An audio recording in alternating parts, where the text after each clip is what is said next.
Assalamualaikum warahmatullahi wabarakatuh. Kembali lagi di channel Cikita Bella. Tak terasa, tes UTBK gelombang kedua akan segera dimulai ya teman-teman. Apakah teman-teman sudah siap? Nah, sambil menunggu pelaksanaan hari H tes UTBK gelombang kedua, mari kita latihan soal TKA Fisika sesuai dengan FR gelombang 1 kemarin.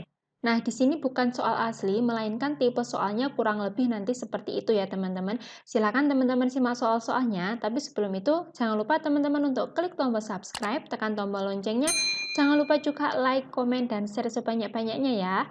Oke, langsung saja kita mulai pembahasan soal yang pertama. Sebuah wadah berbentuk seperti pada gambarnya ada di bawah ini. Wadah berisi suatu cairan. Ketika ujung pipa B ditiup mendatar dengan kelajuan 20 meter per sekon, misalkan ini ada pipa A, di sini ada pipa B. Nah, pipa B ini ditiup di ujungnya dengan kecepatan V sama dengan 20 meter per sekon. Tinggi kolom cairan pada pipa A sama dengan HA, dan tinggi kolom cairan pada pipa B sama dengan HB. Dengan HA, kita tuliskan HA min HB sama dengan H cm. Keduanya diukur dari garis L. Oke, kita tentukan garis L-nya misalkan di sini. Nah, ini garis L-nya. Berarti di sini ada HB, di sini ada HA. Gitu ya. Jika rapat massa udara, berarti rho udara sama dengan 1,23 kg per meter kubik ya teman-teman. Itu salah, ini harusnya kubik. Dan percepatan gravitasi atau G sama dengan 10 meter per sekon kuadrat. Rapat massa cairan adalah, berarti yang ditanyakan adalah rho C-nya atau rho cairannya berapa, gitu ya. Oke, misalkan kita ambil titik di sini, ini ada titik 1, dan di sini ada titik 2 yang ditiup dengan kelajuan V-nya tadi. Nah, dari sini kita bisa menggunakan hukum Bernoulli, di mana P1 ditambah setengah rho U kali V1 kuadrat ditambah rho U G kali H1 sama dengan P2 ditambah setengah rho U kali V2 kuadrat ditambah rho U kali G kali H2. Nah, kalau kita lihat ketinggian antara titik 1 sama titik 2 ini tingginya sama, yaitu H1 sama dengan H2. Oleh sebab itu, rho U kali GH ini bisa kita coret, karena kan nanti nilainya sama. Terus di titik A ini kan dia tidak ditiup, berarti dia tidak ada kecepatan udaranya. Berarti setengah rho U V1 kuadrat ini sama dengan 0. Berarti bisa kita tuliskan P1 sama dengan P2 ditambah setengah kali rho U kali V kuadrat. V2 ini sama dengan V kuadrat aja ya, karena kan ini sama dengan V udara tadi. Selanjutnya, kita ambil titik lagi. Misalkan di sini ada titik A, di sini ada titik B. Maka nanti kita menggunakan hukum utama hidrostatika yang mengatakan bahwa di titik sejajar itu nilai tekanannya adalah sama. Berarti bisa kita tuliskan tekanan di titik A sama dengan tekanan di titik B. Gitu ya. Di titik A, dia mendapat tekanan dari P1, dia juga mendapat tekanan dari cairan yang ada di pipa A atau PA, misalkan gitu. Ditambah di pipa B, dia mendapat tekanan dari titik 2 dan juga mendapat tekanan dari cairan yang ada di pipa B atau PB.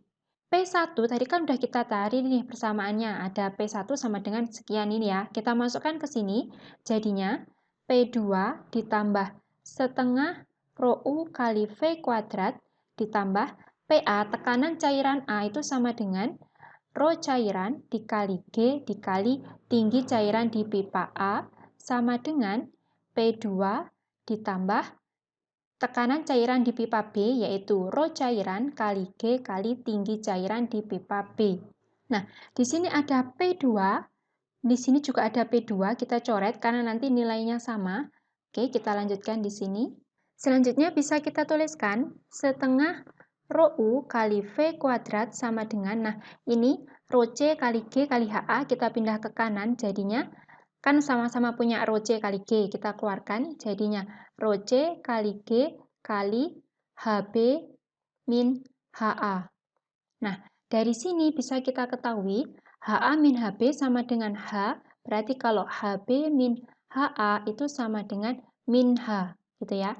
Nah, min H-nya ini tadi satuannya masih cm, ini harus kita rubah ke dalam meter ya, karena kan satuan lainnya seperti G sama kecepatan kan pakai meter. Oke, kalau kita rubah menjadi meter itu sama dengan min H per 100 meter. Sekarang kita masukkan nilainya, setengah dikali rho udaranya tadi 1,23 kali V-nya 20, berarti 20 kuadrat sama dengan rho cairan yang akan kita cari dikali G-nya 10 dikali HB min HA sama dengan min H per 100. Nah, hasilnya sama dengan setengah dikali 1,23 dikali 400 sama dengan rho C dikali 10 dikali min H per 100. Ini kita coret nolnya, sehingga ini kita coret 2 sama 400-nya, di sini 200, 200 dikali 1,23 itu sama dengan 246 sama dengan rho C dikali min H per 10. 10-nya kita naikkan jadinya 2460 sama dengan rho C kali min H. Berarti rho C sama dengan 2460 per min H kilogram per meter kubik. Gitu ya, inilah massa jenis cairannya. Jadi jawaban yang benar adalah yang D. Kita lanjut soal nomor 2. Dua buah muatan A dan B masing-masing 2 mikrokolom dan 32 mikrokolom berjarak 61 cm satu sama lain. Oke, kita gambarkan. Misalkan ini jaraknya. Di sini B, besarnya tadi 32 mikrokolom. Di sini A, besarnya 2 mikrokolom. Jaraknya ini sama dengan 60 cm. Sebuah titik C berada di antara kedua muatan mengalami medan listrik sama dengan 0. Berarti titik C ini di antara A dan B, tapi kita belum tahu bagaimana jaraknya. Misalkan kita taruh di sini aja.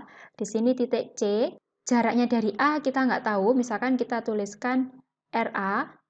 RA itu sama dengan X. Berarti yang di sini misalkan RB. RB-nya berarti 60 min X gitu ya. Nah, di soal dikatakan di titik C ini mengalami medan listrik sama dengan 0. Perbandingan jarak muatan A dan B terhadap titik C adalah, berarti yang ditanyakan adalah perbandingan antara RA dibanding dengan RB sama dengan berapa, gitu ya. Nah, berarti di titik C ini mengalami medan listrik dari titik A dan titik B. Di mana di titik A ini muatannya positif, berarti dia arah medan listriknya itu menyebar atau keluar dari titik A. Berarti di titik C ini arah medan listrik dari A sama dengan ke kanan. Kita tuliskan ECA.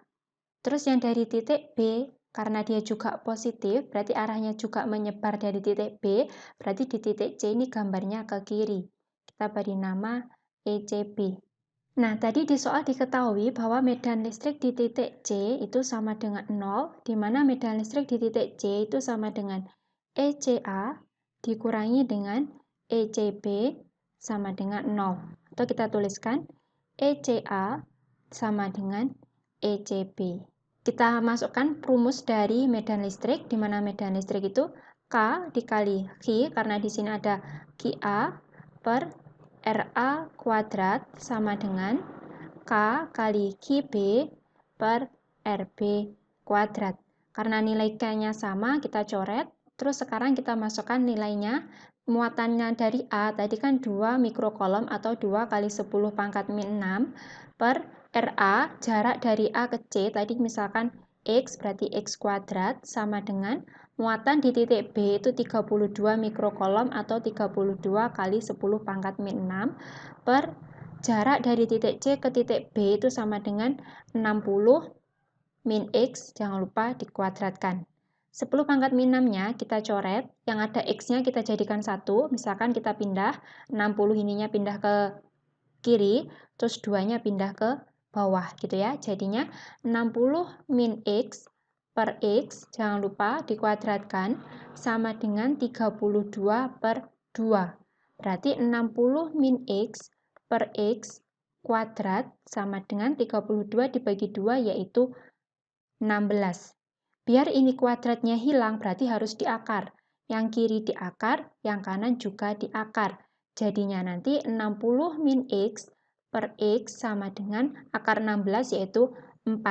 X-nya kita kalikan, 60 min X sama dengan 4X, 60 sama dengan min X pindah ruas ditambah jadinya 5X, sehingga X sama dengan 60 per 5 yaitu 12 cm. Kita ketahui bahwa RA itu tadi sama dengan X, berarti sama dengan 12 cm. Sedangkan RB itu sama dengan 60 min X sama dengan 60 min 12 yaitu 48 cm. Karena yang ditanyakan RA dibanding dengan RB sama dengan 12 dibanding 48 sama dengan 1 banding 4. Jadi jawaban yang benar adalah 1 banding 4 yaitu yang B. Kita lanjut soal nomor 3. Dua balok bermasa M1 dan M2 terhubung dengan seutas tali yang bergerak tanpa slip melalui sistem katrol seperti pada gambar. Oke, kita gambarkan dulu sistemnya. Di sini ada katrol, ada lingkaran besar, ada lingkaran kecil.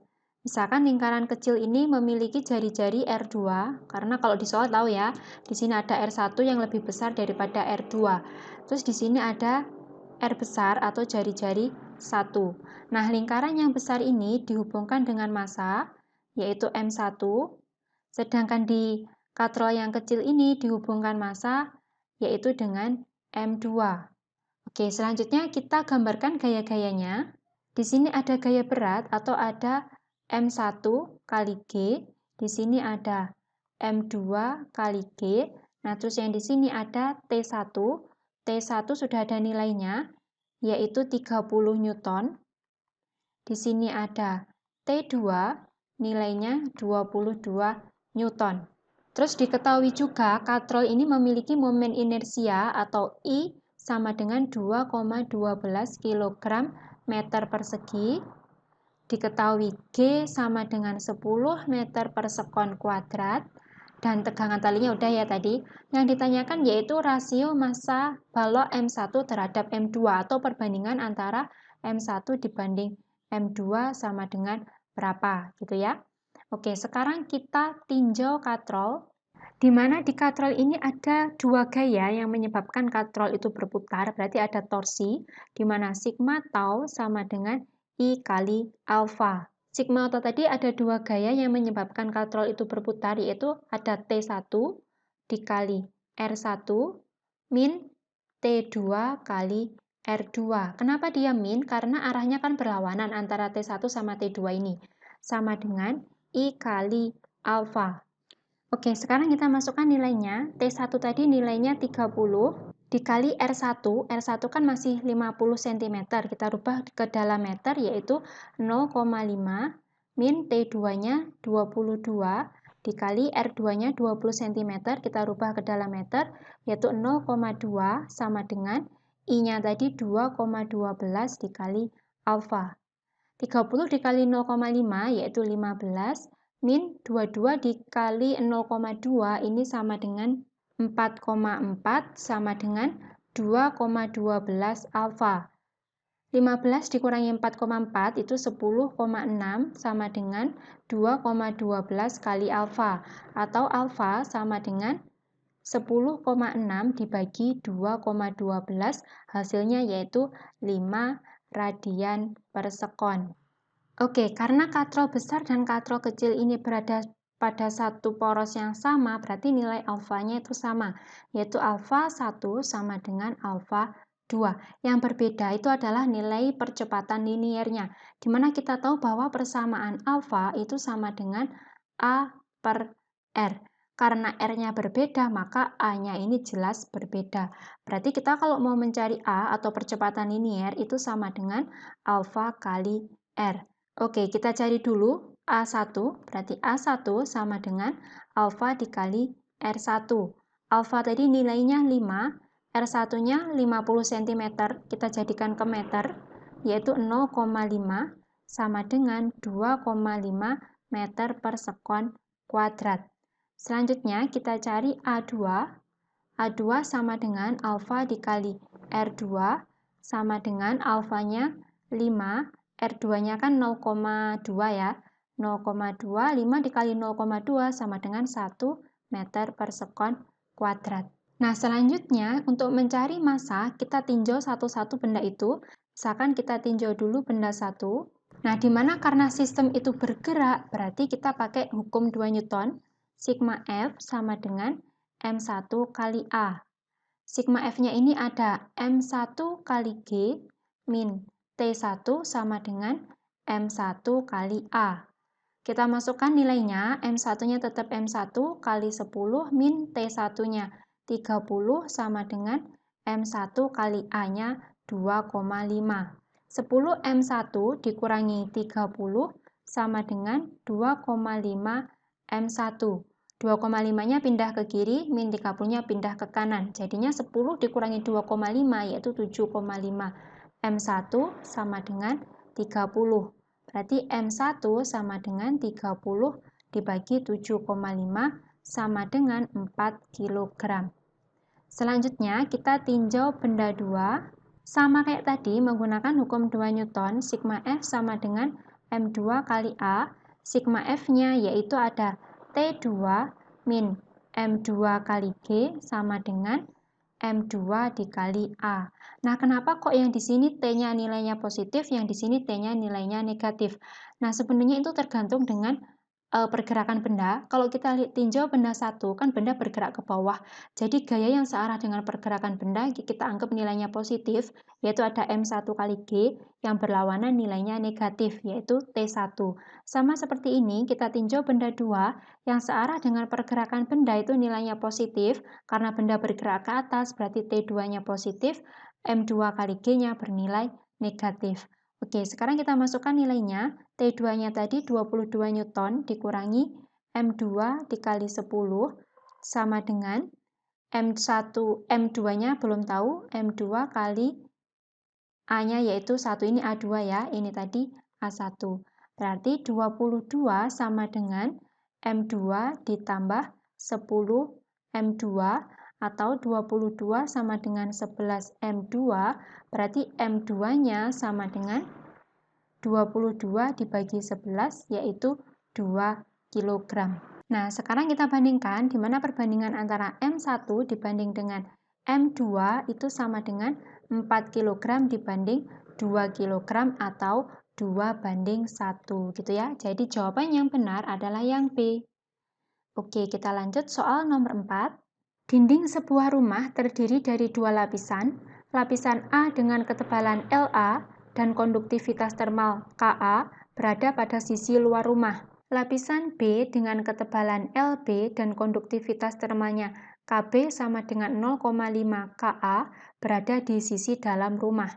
Jika temperatur udara di luar A sama dengan TL, salah ya, maksudnya ini adalah temperatur udara luar dan yang ini temperatur udara dalam. Jika temperatur udara luar yaitu TL, temperatur udara dalam TD sama dengan 0,8 TL dan temperatur bidang batas kedua lapisan sama dengan 0,96 TL, maka rasio LA dan LB sama dengan, oke kita gambarkan dulu kurang lebih sketsanya.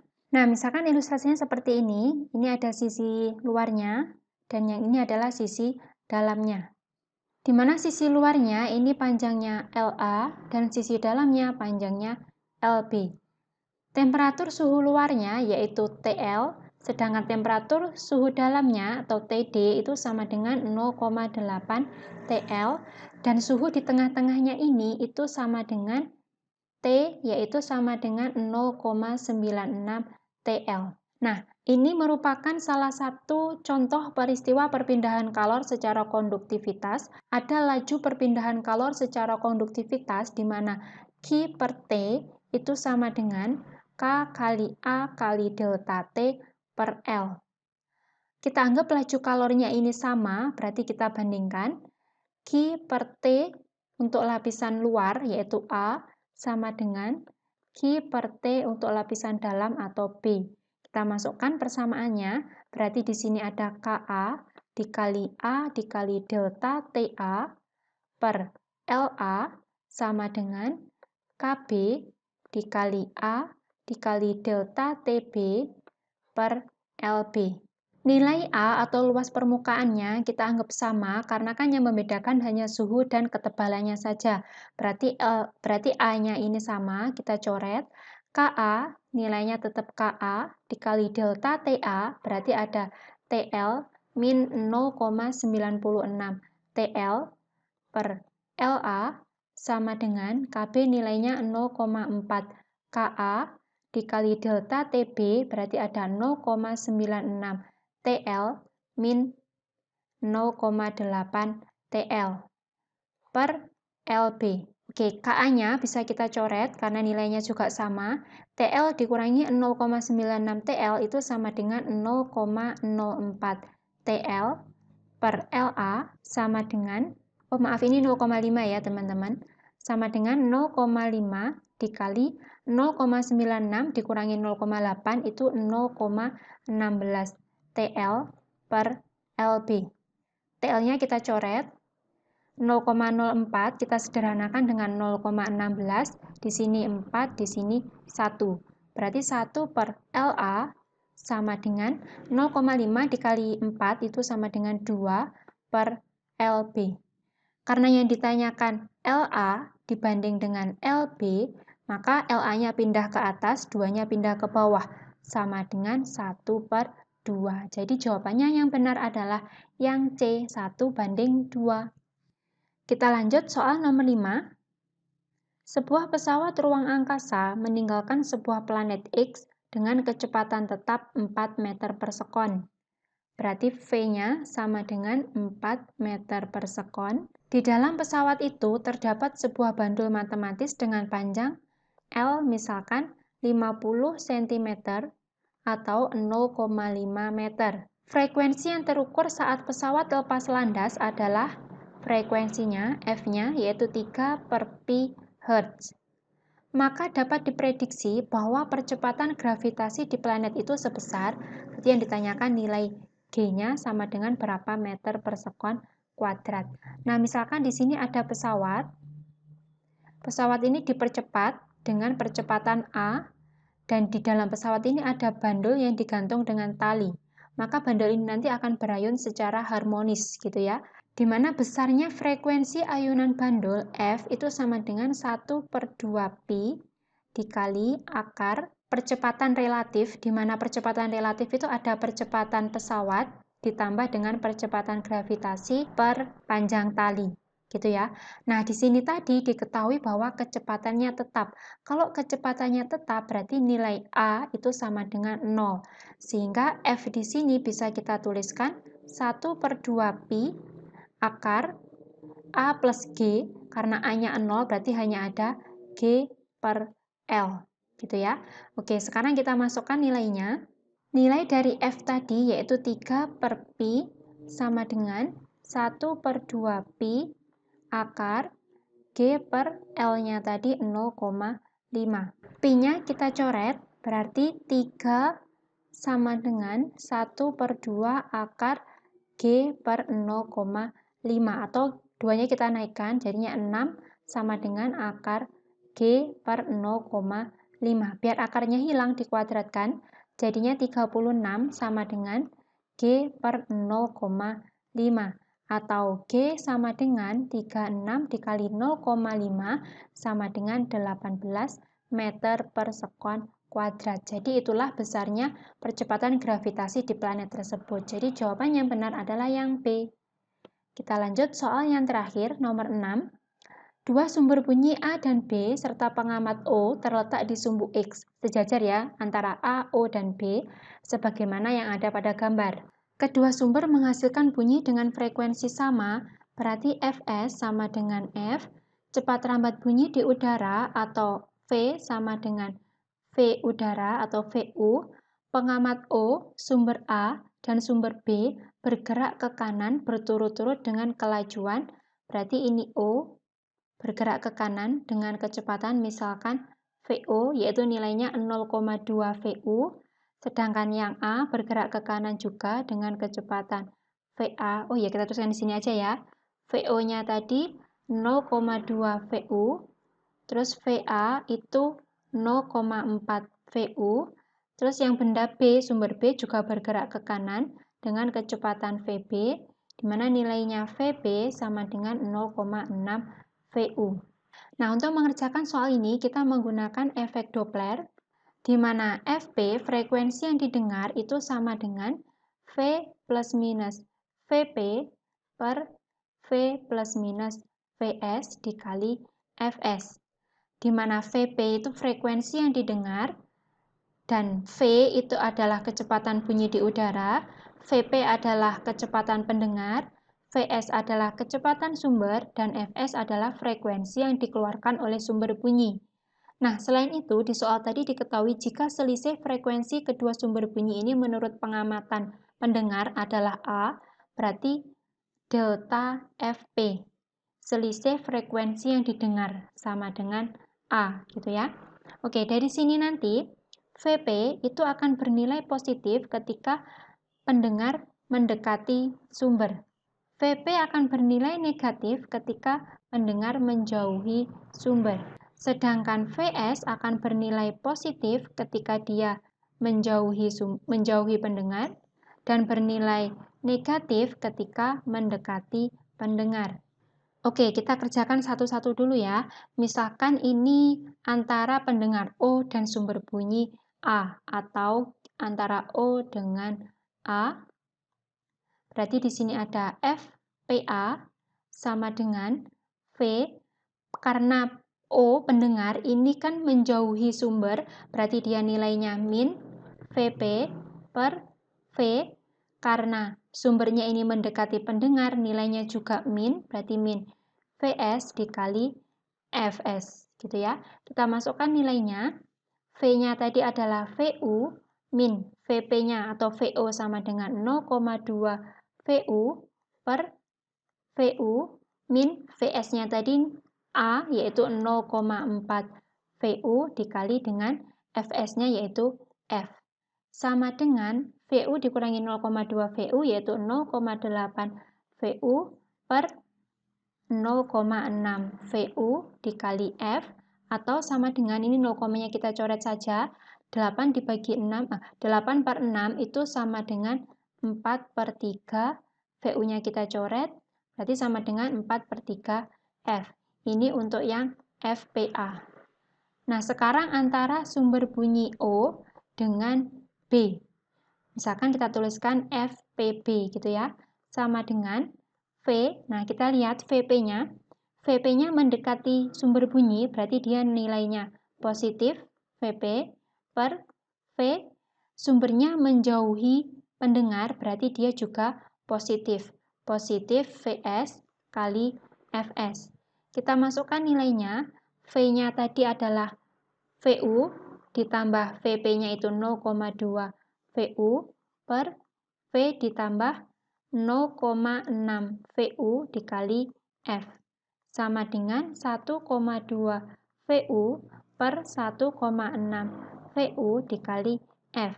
VU-nya kita coret, 1,2 sama 1,6 ini sama dengan, dibagi 4 ya, dibagi 0,4 yaitu ada 3 per 4 F. Nah, tadi di soal diketahui bahwa delta Fp itu sama dengan A, di mana delta Fp itu sama dengan FPA dikurangi FPB. Berarti A sama dengan FPA-nya yaitu 4 per 3 F dikurangi FPB-nya yaitu 3 per 4 F. Atau A sama dengan F, ini disamakan penyebut jadi 12 ya. 12 bagi 3 yaitu 4.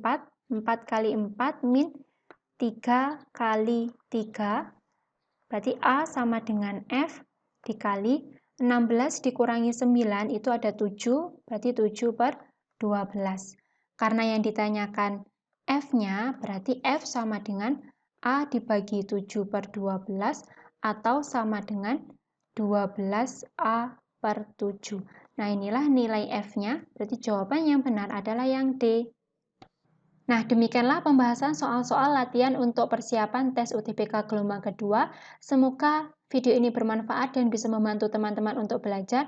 Semoga kalian semua nanti dapat mengerjakan soal UTBK dengan benar, mendapat hasil yang maksimal, dan diterima di jurusan yang kalian inginkan. Wassalamualaikum warahmatullahi wabarakatuh.